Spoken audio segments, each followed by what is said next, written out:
Hello and welcome.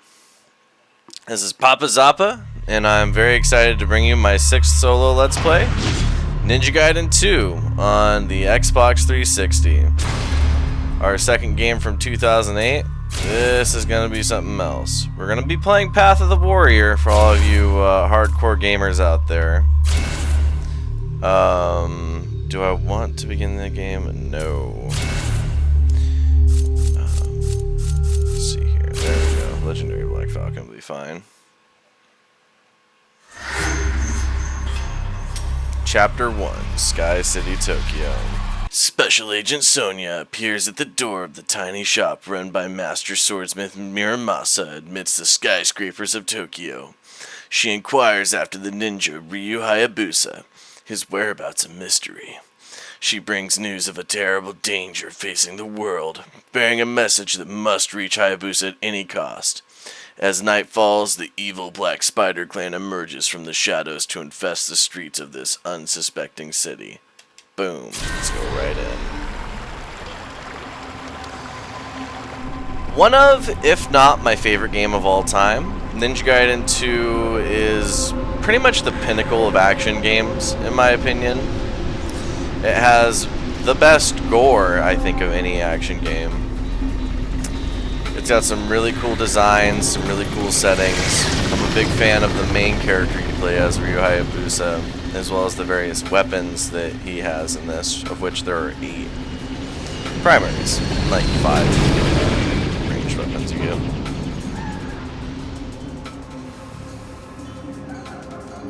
So, let me get this straight. Let me see here. You don't have a clue where I can find Ryu Hayabusa? No one knows where a ninja goes.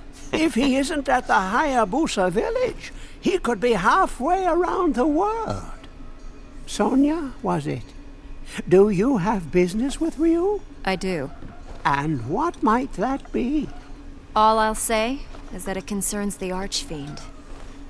Oh, the Archfiend.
We have the woman.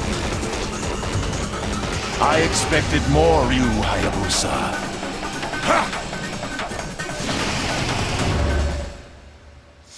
And just like that, we're right into the action. So, Chapter 1 of Ninja Gaiden 2 is actually one of the more difficult ones, just because you have so little to aid you. You have access to the level 1 Dragon Sword, a couple techniques, like the counter attack that you just saw there, the execution right there. You also have the ultimate technique, if you hold the Y button.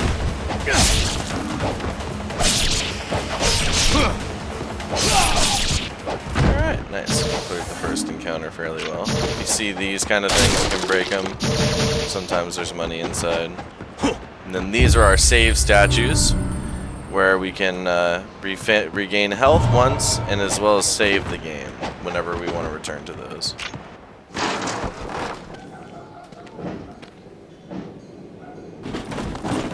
If you're curious, Miramasa here is the shopkeeper throughout the game. Why, if it isn't Ryu. They were minions of the Black Spider clan. Indeed they were. We haven't heard from them in a while. Who was the woman? You don't know her? Neither do I. You couldn't save her? She was looking for you. She said it was about the Archfiend. The Archfiend. So this game, along with Ninja Gaiden Black, are probably Hidegaki's most famous games that he's directed. I mean, he did Double Danger, but I've heard a lot about that. I also don't have a Wii U, so I haven't played that.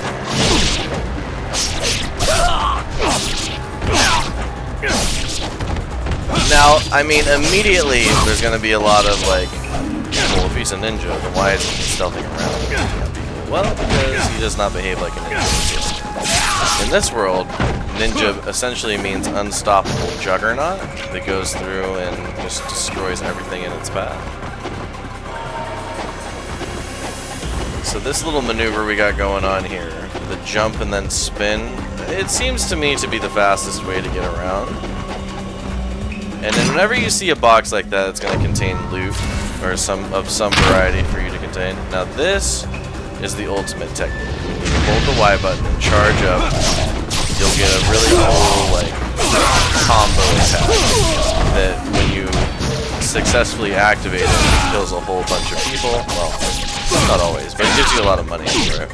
And if someone jumps on top of you, you can spin both sticks around to sometimes get them off before they do massive damage to you. You'll notice on the top left, our health is blue, but there's also a red bar that's slowly appearing. As you take damage in combat, you're gonna accrue more and more damage that can't be healed unless you find blue essence or you find a health item that you use.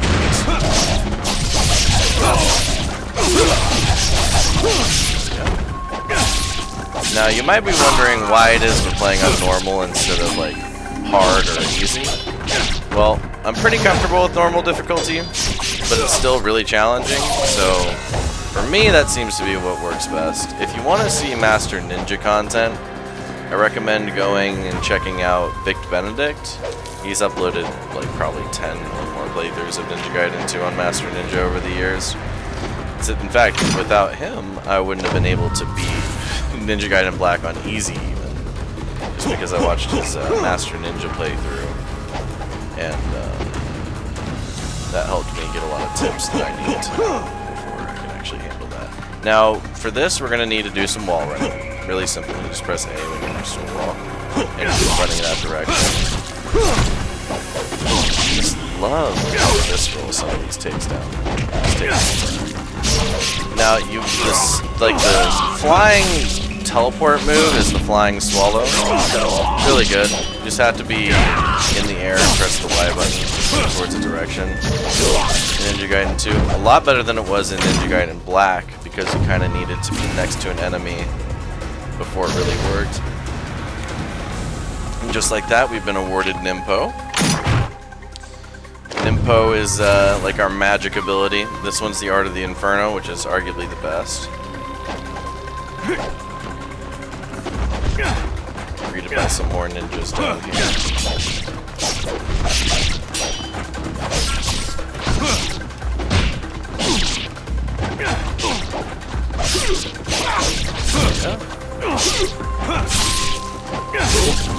To use Nimpo, you would press Y and B together, like this.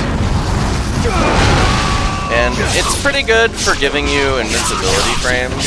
So like a couple frames of combat where you will take damage, for those who haven't heard the term.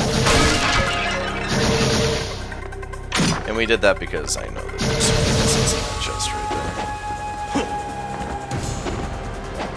We're gonna get introduced to the genies for the first time right here.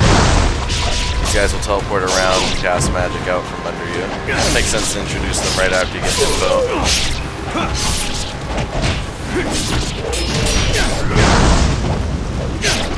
Block a little bit here. This there's certainly no like no hit, no death kind of thing going on here. We're gonna get hit for sure. We're probably gonna die at least a couple times throughout the playthrough, my guess. That item, possibly the best in the game, the Life of 1,000 Gods. It heals you to full and it increases your maximum health bar.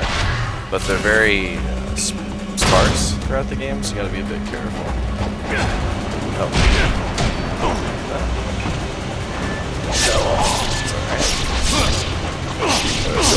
Okay there. So the Dragon Sword, very good weapon for pretty much any situation. You could totally beat the whole game with just this, but in my opinion, variety is the spice of life. So you'll definitely see us use pretty much every weapon at least once. Some more than others. Like the dual swords, we'll probably wait to use until the last level, likely. Just because that's the only time we get an upgrade that is relevant. But these guys jump across, so I can get a free ultimate technique off on them. You can also use essence that's on the ground to charge up an attack, rather than just waiting for the charge to complete. Now sometimes there is stuff down below, but I think in this case there actually isn't. Yeah. So it's worth it to check out most section of the game. Or most sections of the game. There we go. Yeah, as you go through the level they're going to tell you the different things. It's kind of a tutorial. Pretty brutal one, mind you, for someone who hasn't played this style. Definitely want to be careful. We're making it here just fine. Hasn't gotten too spicy yet either. Now I do want to warn you viewers that my disc again is a bit scratched here since I've been playing this forever. It's not my first copy of Ninja Gaiden 2 for the 360, but it is my second, and I've had it probably since like 2010, 2012. So there's been probably at least 20 playthroughs on this disc, so things are a little wonky. Expect that. One thing this game does that's really cool in my opinion is that instead of like sometimes it'll do a loading and like you'll have to just go through, but other times it just slows the game speed down, kind of like you're going in slow-mo. And I actually really like that effect. It's a good way to handle the limitations of the console. And what I find hilarious is I'm pretty confident this game has never been surpassed by any other version of itself. So like Ninja Gaiden Sigma 2, it had to have less bodies on the screen, and the way that like, amputating enemies was handled was changed. So you couldn't really do that, I'm pretty sure. And then Ninja Gaiden Black 2 runs horribly at work. So for the definitive edition, this is still it, which I find kind of crazy that a game from 2008 ends up being the best. Hey, doesn't bother me because I have that version, so I'm happy to bring it to you. That's my second Xbox 360 playthrough on the channel.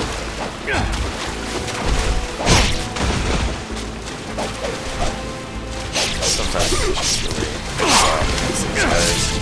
It's not so bad against these normal ninjas, but once we get to the incendiary ninjas, or the incendiary shuriken ninjas, it gets really quite bad. Alright.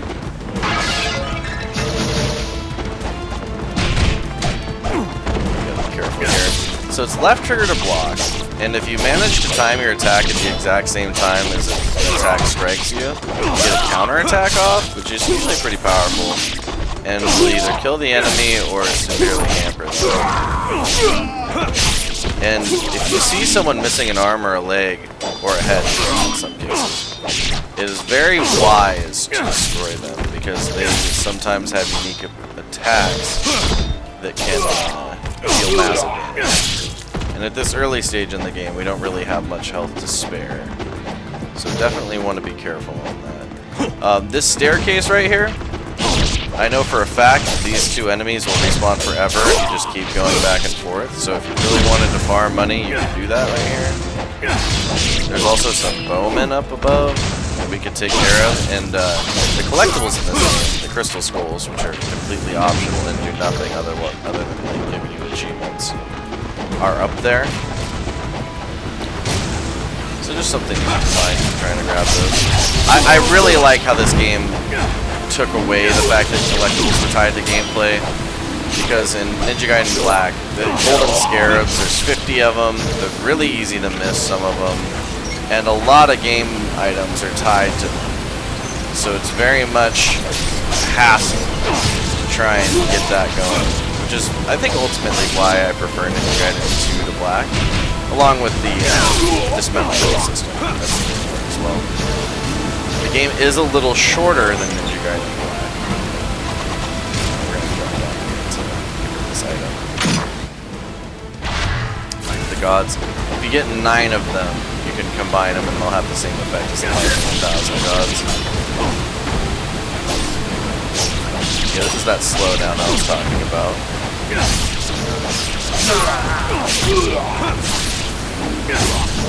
There's one particular section when you get to a staircase later on that really just...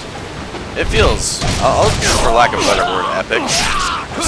So basically 100 ninjas that come down the staircase and have to fight all at once. Very satisfying. It's in chapter 10, I believe, is when you see that. Now, it is possible we get sniped off this ladder. Okay, good. That's a good reason to take it. So yeah, in terms of game length, Ninja Gaiden 2 has 14 chapters, whereas Ninja Gaiden Black has 16 chapters. It's also a pseudo-open world game, like the levels are very interconnected. Ninja Gaiden 2, on the other hand, definitely the level-based approach is used here. And I love level-based games, as you can probably tell by watching the channel. Practically everything we played has been level-based, aside from Mercenaries 2. Which, that was really fun on its own, right? Alright, here we've got a fairly big encounter. Some more of these genie fellows.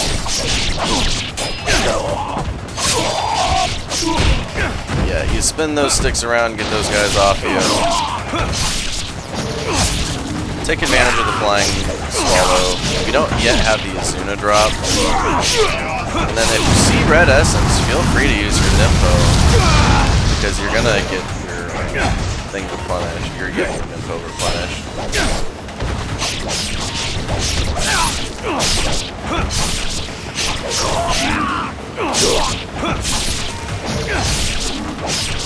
So yeah, I guess for first question I'll ask you guys for episode 1 is what is your favorite Ninja Gaiden game? Whether it be the NES, one of the 1s, one of the 2s, one of the versions of 3. I doubt there's already or even Yaiba-Z. I've never once met someone who's even played Yaiba-Z, let alone it, so that's interesting. Or even, there's also the DS version, and all the Sigma variants, and then there's also the remake that came out not too long ago, Ninja Gaiden Black 2. So there's lots of different ones to choose from. I figure the majority will be Ninja Gaiden Black, probably Ninja Gaiden 2 after that, and then maybe like Sigma after that. There's the first weapon we've acquired other than the Dragon Sword. The Lunar Staff is really good at crowd control against smaller enemies. It's a very satisfying blunt weapon. And I really like that about this game, is how we've got a mix of blunt and sharp weapons to deal with the enemy. You'll see that later when we get access to the Tonfa.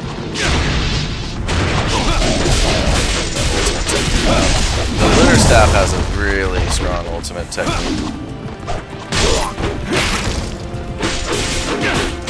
It's also really nice to just get it going, because you get a lot of hits in. That combo number pretty high. As far as weapons go, I'm pretty confident this is the weapon I get the highest combos with.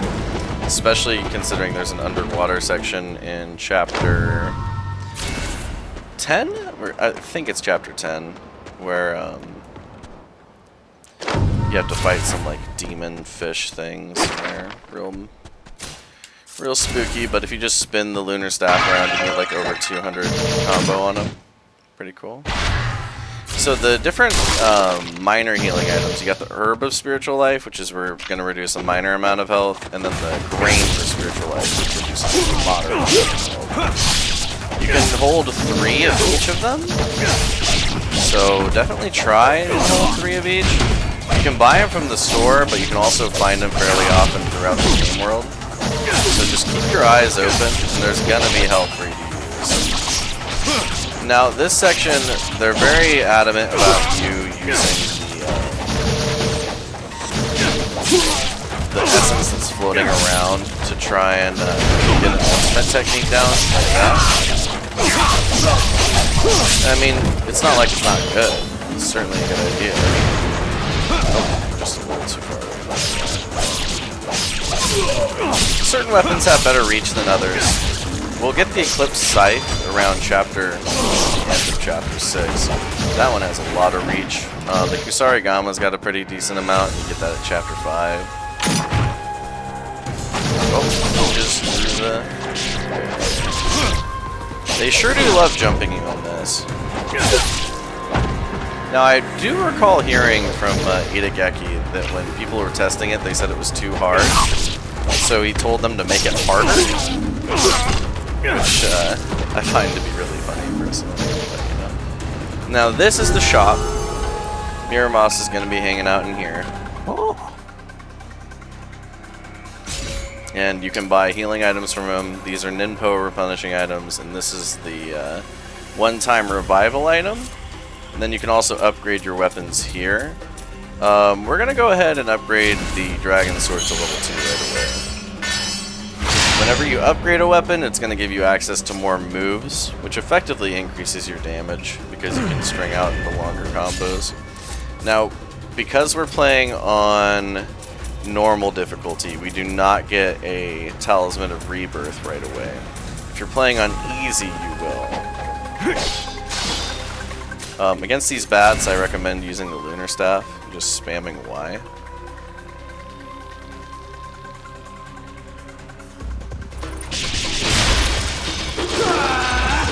Simple enough.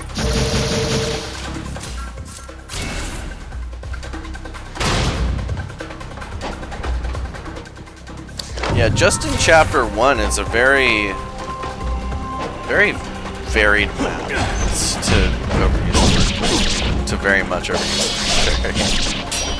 Like you've got these Japanese gardens, you've got skyscrapers, you've got shrines. It's pretty cool. I bet they can fit into one level. Some of the maps are more or less varied. Like New York is a little rough when we get there on chapter 3 and 4. Very kind of samey, but even then the sewer like has different things going on for it, and that's one thing about these old games. They love their sewer levels, probably just because they're really easy to program. That's my guess. So you can just skip every enemy here in this encounter if you're having a problem with them, but it's a lot of money to pass up, so we're just gonna fight them. So yeah, if you're having an issue with this like group of 10 or so-ish enemies, by all means just run past them. We'll trigger the cutscene and the second half of part. Oh yeah, now that we have a level 2 Dragon Sword, we can chain the Flying Swallow a second time.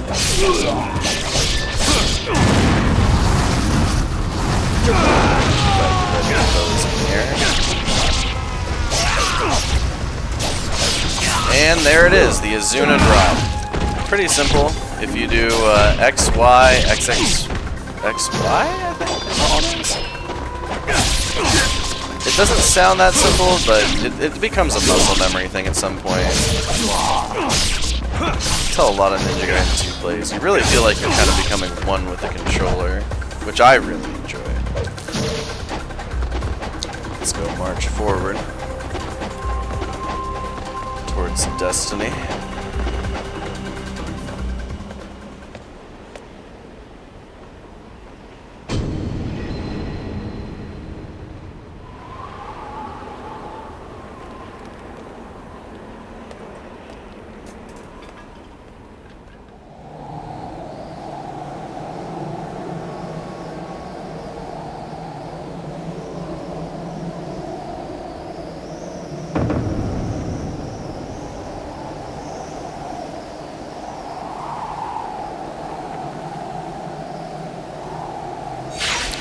has been located.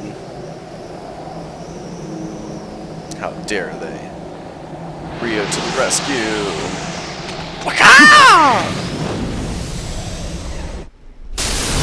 Too bad he landed like 10 floors too low. They're very much a fan of just sticking you right into combat, which I really appreciate. This game makes gameplay take precedence over pretty much anything. Like, the music is alright.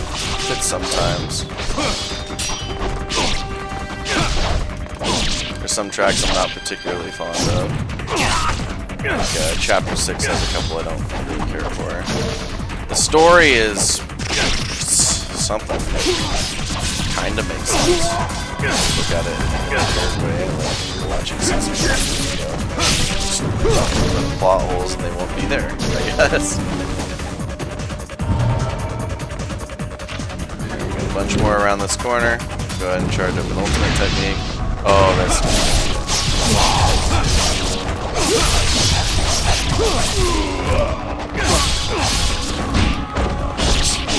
Yeah, if you let them get too close to you, they will grab you if you aren't constantly doing damage to them. So definitely be careful about that.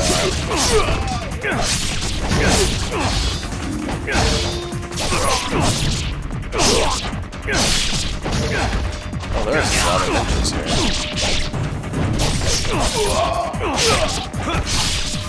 We're handling them pretty good. There's a good argument to be made for using the staff here, but I just like the sword first level for a lot of things.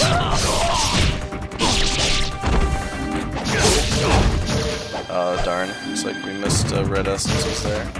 Now, when they're red, you can still save, but you won't get any health from it. Like I said a little bit earlier, just want to reiterate that. It is good to save after encounters in case you get punked and die. That way you don't have to fight that encounter +1. Now we do need to go downstairs and upstairs because there's hidden items in both directions. Double way mushrooms are those Nimpo restoring items I mentioned earlier. Nice move.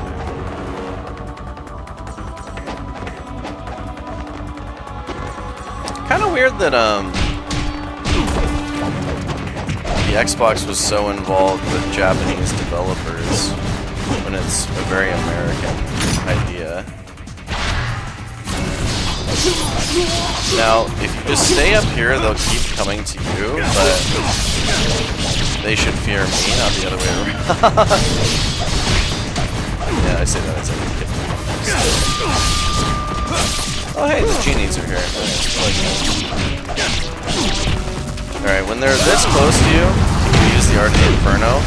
Despite it being level 1 and only supposed to kill one person, it can sometimes get more than one, just because of the fact that they're so close to you, it'll bleed into them. And if they touch the circle that you're summoning from, it'll automatically injure them as well. Definitely something to consider. These trees are here, I imagine, to give you Nimpo in case you wanted to do an ultimate technique with a quick charge. Now, you're probably noticing that we're picking up these notebooks. If you want to read the contents, by all means, just go ahead and check out like the wiki. I'm sure they have it posted there. I will not read this playthrough. The episodes are already going to be pretty long as it is, just because I'm going to be recording based off of the chapter, not off of the length of episodes. I'd expect most of them to be around like from 30 minutes to an hour at least. Some probably more, depending on how often we die and filter. So definitely something to consider there.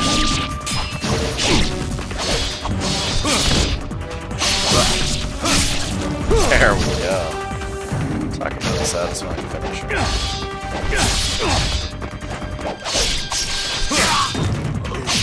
Oh yeah, watch out for anyone with the bow on their back. If you get too far away from them, they'll just shoot you with the bow, and it makes fighting other enemies really annoying. Alright, we got one more encounter. This is the last encounter before the boss of the level. So we basically made it to the end here.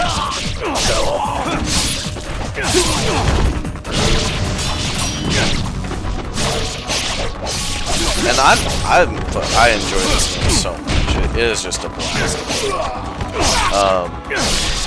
Funny story, actually. I was going to be playing COD 4 next on the PS3, but I had about 10 different recording difficulties, solved about 8 of them. The 9th one turned into the 10th one, and then I just called it there, and we're here with Ninja Gaiden. A game that doesn't make me mad, it's just enjoyable. So I'm sorry if you're looking forward to COD 4, maybe it'll happen later. But let's go ahead and get right to our boss.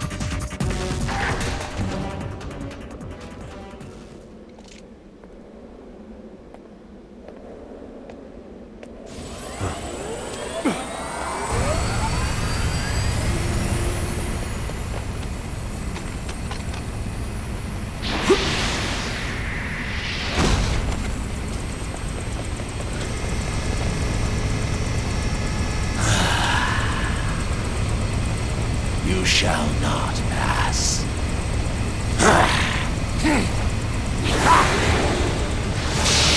Super Ninja transformation sequence. I am Shadow Ninja Rasetsu, and you will not be there alive. So, best advice against this guy, do not try the Flying Swallow. Don't get too close to him when he's doing his combo attacks. He's pretty weak to the Art of the Inferno, but you're only going to have 3, so be a little careful with that at most. Your Lunar Staff is pretty good against him. Like most bosses, if you just let him go through his attacks, you'll have a better chance at getting through him. As far as healing items are concerned, the first ones you should consider using are pretty much always the ones you have 3 of to start with. But in the event you don't have 3 of, just try and navigate it the best you can. Most bosses in Ninja Gaiden Black and Ninja Gaiden 2, they'll have attack chains, and if you get through their attack chain, they'll be vulnerable for a moment. And there you go. Just like that, we've beaten the first boss in Ninja Gaiden 2. You're coming with us. Stop struggling. Take up some.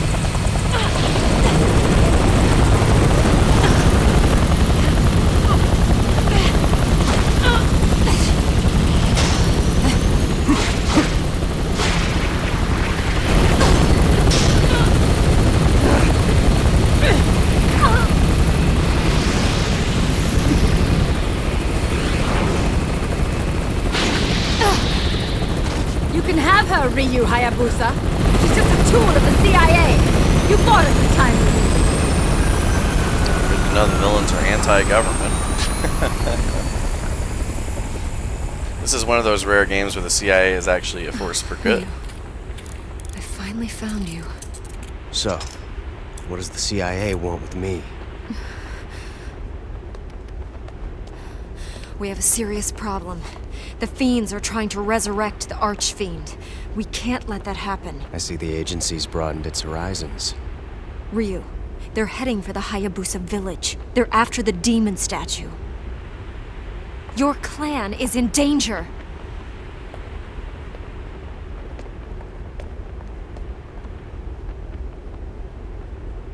Oh, snap. Well, yeah, that pretty much concludes Chapter 1. Thanks so much for joining. Next time, we'll be trying to intervene and stop those Shadow Ninjas from attacking the Hayabusa village and doing any damage. I hope you all enjoyed, and if you did, consider liking and subscribing. And until next time, Auf Wiedersehen.